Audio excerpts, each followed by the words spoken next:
Alright guys, time for a review of my Transalp.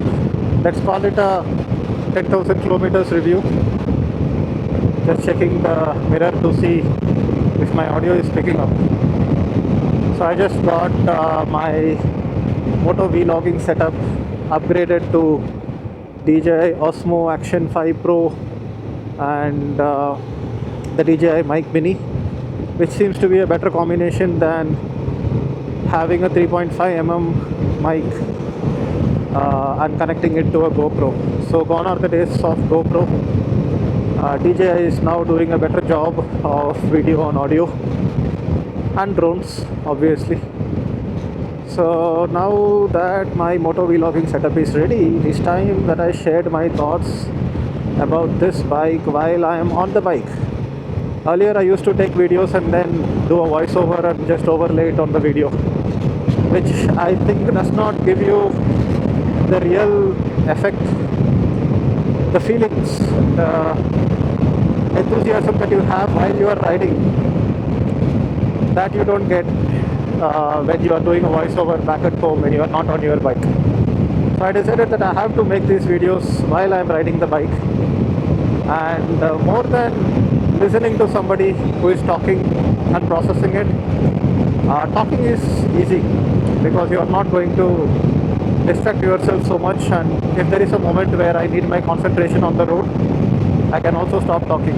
I don't need to be like continuously going on and on. So hopefully this video comes out well. First review video with a new setup.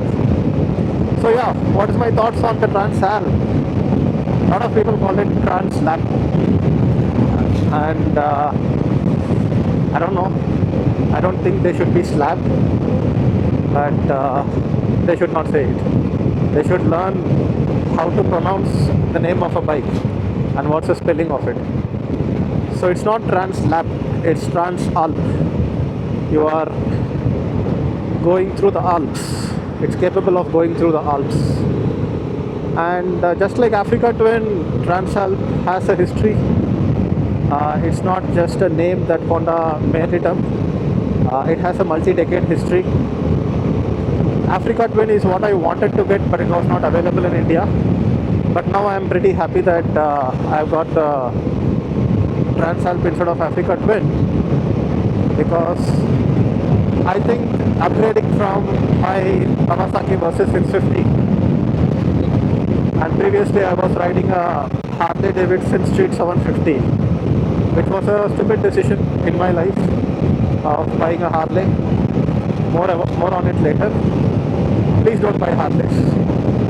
But yeah, I got Versys 650 after my Harley, and then from my Versys 650 I have upgraded to Transalp 750. If I have to compare this to Versys, by the way, just look at this view, guys. So good. This part where you are going between two hills, amazing. Anyway, so Versys 650 is an amazing touring bike. Some people will call it an ADV bike, but I don't think Versys is an ADV. Versys is more of a sports tourer. And what is a sports tourer? I mean, Harleys are cruisers. Royal Enfield Thunderbird is a cruiser. And nowadays a lot of these names are getting interchanged. But in my understanding, a cruiser is something where you are sitting on the bike as if you are sitting in a recliner. You have like high handlebars, sometimes very high handlebars with modifications, where the guy is sitting in an awkward position and not wearing a helmet, not wearing a jacket, having tattoo in his arms, shoulders, long beard, and unchecked with a lot of piercing, sitting on the back. That's the image of a Harley, that's the image of a cruiser. Oh, look at this. Damn, man. Just in the middle of the road, yes. I think got a breakdown. Yeah. Indian roads are pretty challenging to ride. So that's the image of a cruiser, right? I had gone to US long back, like more than a decade back, and most of the bikers that I saw, these bikers were on cruisers. mostly Harleys. But that is not suitable for Indian roads because India has like 70% roads. Rest of it is off-road, right? There is just a path. You can't expect a smooth road even 90% of the time if you are taking the bike outside the city and going for a trip. So if you have a sudden pothole, even on a highway like this, you will get sudden potholes. And a cruiser will throw you off balance. And I fell from my Harley once. I did a sudden brake and I just lost balance and I fell, and that's a bad way to have an accident. I mean, if you are going and hitting something because it suddenly came into the road, it's not necessarily a good way to have an accident, but it's at least a reasonable reason to give if you had an accident. But if you are just braking on your bike and if you are just falling off the bike, that's a bad way to have an accident, right? That's uncalled for. So don't go for cruisers, don't go for Harleys. And when I went for the Versys 650, it had a upright sitting posture, and it has a little bit of off-roading capability. Can be like an adventure bike, but it's more of a sports tourer. And a sports tourer is something different from a sports bike, because if you look at Ninja 300, it's a sports bike. Then you have Ninja 650, Ninja 1000 or ZX 9R, those kind of bikes, Hayabusas, those are sports bikes, right? They are used in tracks and people race with it. And a lot of idiots like to race on a public road. They don't want to enjoy the ride, they just want to race. Maybe they enjoy it, but it's very dangerous for them and for others. Recently, I think in Mysore, a Hayabusa guy went and hit a delivery boy and both died. So if you are buying a track bike, if you are buying a racing bike, first of all, it's not going to be comfortable. You need to wear ideally a leather suit, full body leather suit, airbag jacket, and then the seating position is like lean forward. You are like sitting like this, and that's not necessarily very good for your back. You might be holding some weight on your arms and shoulders, but still you will get uncomfortable. Maybe you can do 100 kilometers on a bike like that, but if you want to do 500 kilometers in a day, you need a sports tourer or you need an adventure bike. So a sports tourer is something with the engine of a sports bike, but with a touring stance. Like for example, S1000RR is a sports bike, but S1000 XR from BMW is a touring bike. It has an upright sitting position, and you need an upright sitting position and a sports tourer if you are going to do long rides. If you are going to go ahead and go for like 500 kilometers in a day, which I have done multiple times, that's where you will enjoy the bike. It will have a little bit better seating, and it will have an upright sitting position. The handlebars will be in a position where your hands are comfortable. Like, you know, in a sports bike, the handlebars are literally here, right? And you lean forward. And for me, that's not the kind of riding that I want to do. So Transalp is a adventure bike. And what is an adventure bike? Adventure bike is something where you are going to take it off-road. But a true adventure bike ideally should be like 300 to 400 cc, lightweight, so that you can do complete off-roading with it. Like you are doing trails, you are going through mud, slush. But then over a period of time, the adventure bikes have become heavier. Transalp is not that heavy. It's one of the lightest 750cc bikes that you can find out there. But if you look at BMW 1300, GS, GSA, they kind of position it as on-road and off-road bike. That's what GS means. I forgot what exactly GS means, but GS is basically on-road and off-road, G and S. So the kind of people who like doing trails, slush, mud, like proper off-roading, technical off-roading, Those people are also not that much. I might get into it in the future, but right now I'm not into it. I'm into this relaxed riding mode where I can just enjoy the ride. But as I said, if you want to have a very capable touring bike for Indian road conditions, where for no reason the road will just suddenly disappear, right? Like, see, right now there is a flyover under construction, and the road will suddenly disappear, and you will have potholes and you will have off-road. So if you get like a 750cc touring bike, I mean 750cc adventure bike, like Transalp, then it can handle touring very well. You might need to upgrade the windshield because this windshield is not really good for touring. I'm also afraid that a lot of noise is hitting my helmet. A lot of air is hitting my helmet, creates a lot of noise. Not sure how well this video will come out, but I will post it anyway. But you get the idea, right? The idea is that buy an adventure bike which is completely capable of doing off-road. Let it be more than 600cc and do touring with it. So that's exactly what Transalp is. And when I wanted to buy the bike, I was not really sure about the bike. I did a test ride of 100 kilometers before deciding to buy this bike.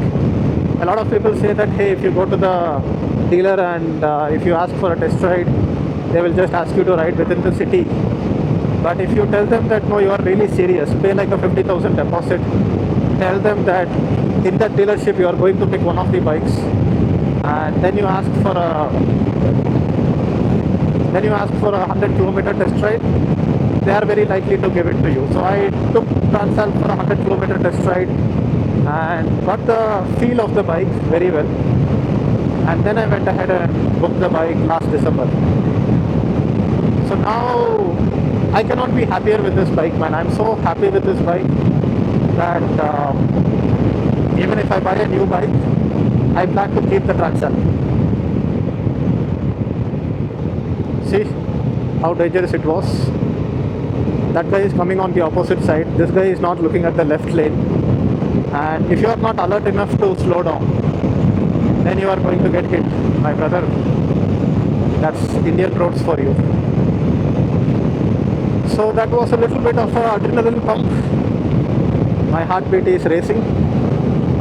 But yeah, back to riding and back to talking. Right, so where was I? So yeah, I can't be happy with more happy with the Transalp. It's drizzling right now. And I plan to keep this bike for a very long time. When I have budget to buy a new bike, I will probably buy a new bike. But this is a bike that I am not letting go. The bike is very, very smooth. At 110, 120. Some people say that there is slight vibration at 4000 RPM. I am right now at 4000 RPM and I can't feel any vibrations at all. It's just silky smooth. It has 4 riding modes: standard, rain, gravel, user. And in a user setting you can adjust your power, engine braking, traction control, ABS, all that you can adjust. But you have to adjust it every time you start the bike. You can't like save the settings. So for me, sports mode works pretty well, and it has good power, good engine braking, good traction control. I can put it in standard if I want a little bit less power, more engine braking, more traction control. I think standard can be a little bit of a safer option. And in Indian roads, if you are riding at 110, that's perfect, right? Because you saw just what happened. You had a immediate distraction, and because I was at 110, I was able to not panic. But if you are at 150, then that's a panic situation, right? The car is coming on the wrong direction. Suddenly another guy is merging into your lane. So I would not ideally take it more than 120. If I look at a open stretch, then I don't mind going fast, right? So are we still recording? Yes. So if I have to show you the pickup of this, then I can just show you.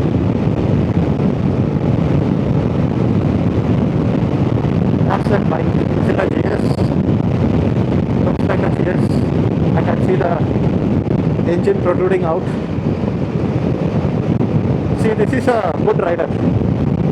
He has a 1250cc engine and he is just aramsey riding at 100, 110. You see Bobby going in front with his Tiger 1200. He is also doing 100, 110. Relaxed, comfortable, safe pace.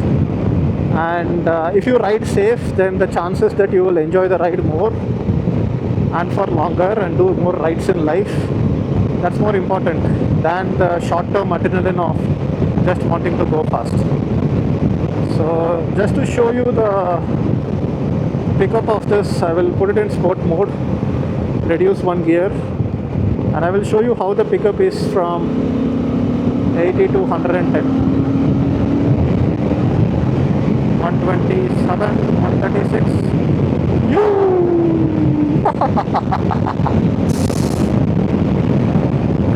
So you can also create a settings inside the dashboard where if it goes more than 5000 rpm, it will start blinking. So generally they set it at 7000, 8000 or sometimes 10,000, but I kept it at 5000 rpm so that I am alert. Sometimes you don't know how fast you are going, so that you can do. And the new Transalp that has come has a different dashboard than this, but this is also a pretty good dashboard. In fact, I like the design of this dashboard more than the new one. The new one has a little bit of a different headlight, brighter headlight. The suspension settings are a little bit different on the new Transalp, but the engine is the same. I'm just leaning forward a little bit to reduce wind noise.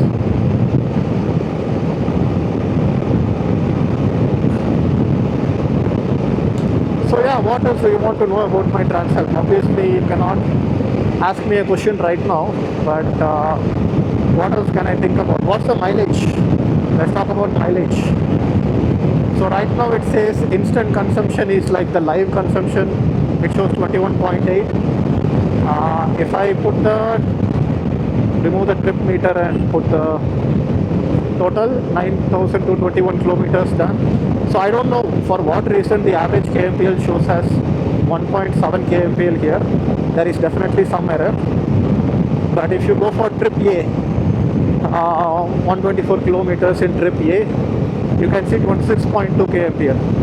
And 26.2 is an amazing mileage for a bike this powerful, right?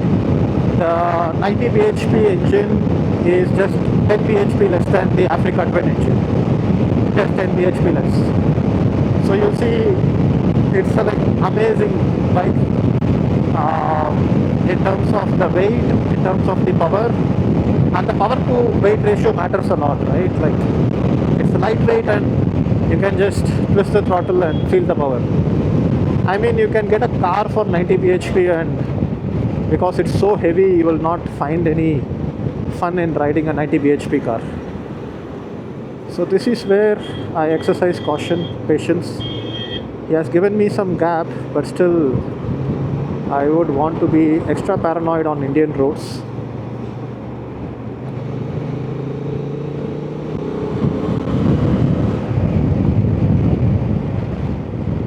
So cars will try to avoid potholes and suddenly come into your lane.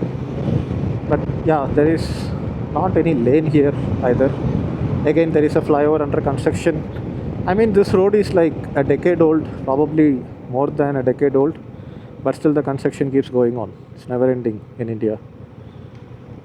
The amount of risk that we take to have some fun while riding, to get away from life's problems, I think it's quite a lot of risk to ride motorcycles like this. See, in India, many people don't even wear a helmet.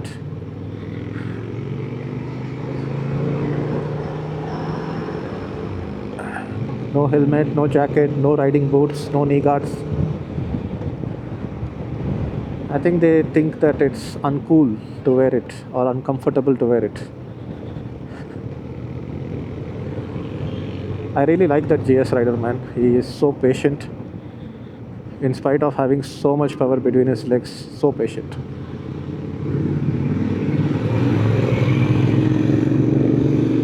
Ducati Diavel. I mean, who rides a bike like this? I don't know. I would never want to buy a bike like that.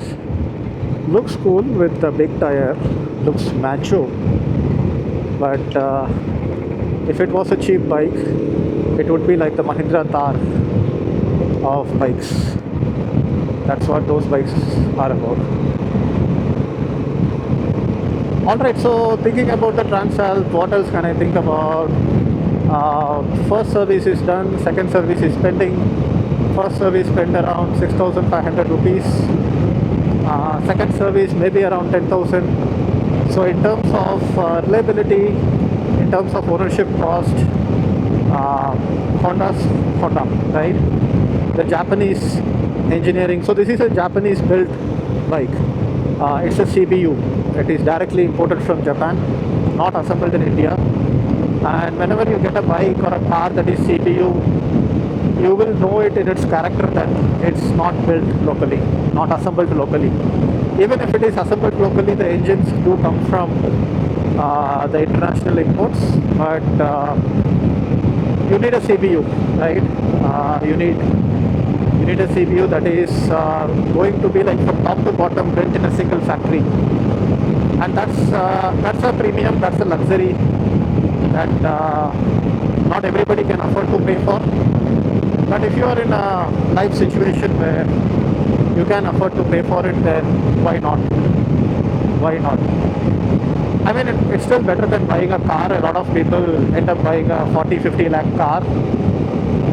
But that is more for like, sometimes they buy BMWs, Audis, not for the performance. They pay 28% GST plus 20% cess on it. They buy it for show off. They buy it for having an ego massage, showing it to their relatives, friends that they have made it in life. Right? I don't want to show it to anyone that I have made it in life. And for me, doing my dream of running a startup and riding bikes like this and buying more bikes and having the time to do Sunday morning breakfast rides, having the time to do a monthly ride to a location which is 600 kilometers away from the place I live. That's my dream.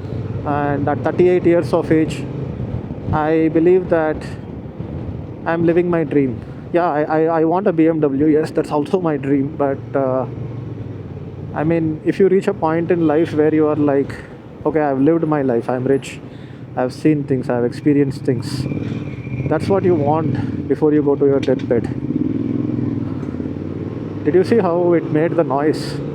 I think the center stand was just clanking around while there were some ups and downs on the road, and that guy is wearing a chappal on a Ducati Diavel.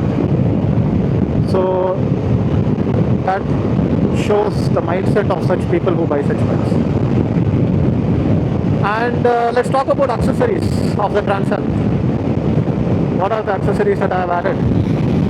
I've added all the crash bars. I've added the RAM mount. This one is from Amazon, 1,800 rupees or something like that. I will give you a list of accessories that I've added on my bike. It costed almost 4 lakh just for the accessories.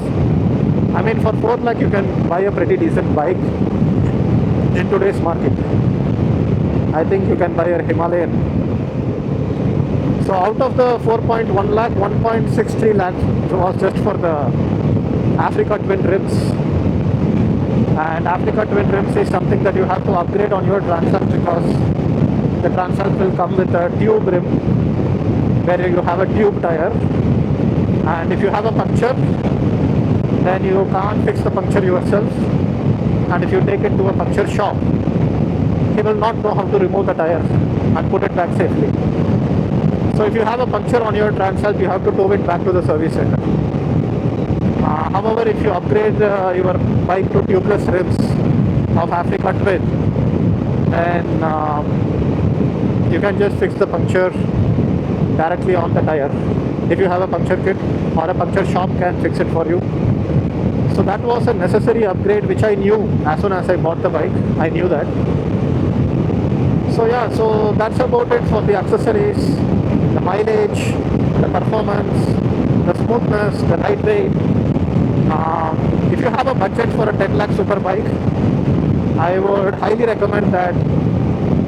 I wouldn't say super bike. If you have a budget for a 10 lakh adventure bike or a sports tourer, especially if you are in the market for buying a Kawasaki Versus, stretch your budget a little bit more, buy the bike, and you don't need to upgrade to the tubeless rims immediately. You are safe for 5,000 to 10,000 kilometers, and then there is a higher risk of you having a puncture. So around 5,000 to 10,000 kilometers, after 3 months, start adding the accessories one by one. I would recommend put the crash guard, engine guard, bash plate as soon as you get the bike. But if you are stretched for budget, then you can add the pannier racks and all the other accessories a little bit later, right? I've got GV panniers on my bike. I will put a screenshot of that. So yeah, I think that covers pretty much my review of Transalp. I'm going to get a new windshield from GV. Earlier I had one which was too tall. The stock one is too short. I just need a little bit of a middle one. And I am yet to add side stand extender. I am yet to add a 12 volt socket for recording. But yeah, that's pretty much it, man. Amazing bike. 9,233 kilometers done as of doing this video. And I plan to own this bike for a long time. I got like a fancy number for my bike as well. So if you have any questions, if there is any point that I have missed out about this bike, go ahead and leave a comment below. I will make one more video like this. And I'm surprised that how long have I been talking for? I don't know. I think it's definitely more than 20 minutes. And I don't think I can sit in my room for 20 minutes and make an audio like this, right? Over a video. So this is pretty much it. I will see you guys in the next video. Bye bye.